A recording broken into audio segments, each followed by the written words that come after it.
Hi guys, welcome back to our channel. In this video, I am going to show you how to factory reset a Razer Huntsman Mini keyboard. If you want to reset your keyboard, then you will need to follow some steps. First, unplug the keyboard. Disconnect the keyboard from your computer. Then in the second step, press and hold the reset keys.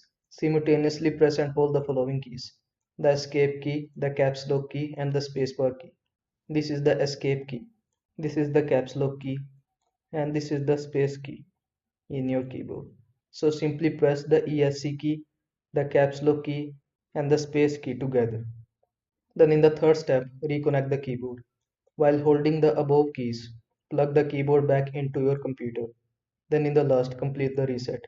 Continue holding the keys for about 5 seconds after connecting. Release the keys once the keyboard light flashes or reset, indicating the process is complete. So I hope this video was helpful to you. Make sure to like this video and subscribe to my channel for more this type of content. Thanks for watching.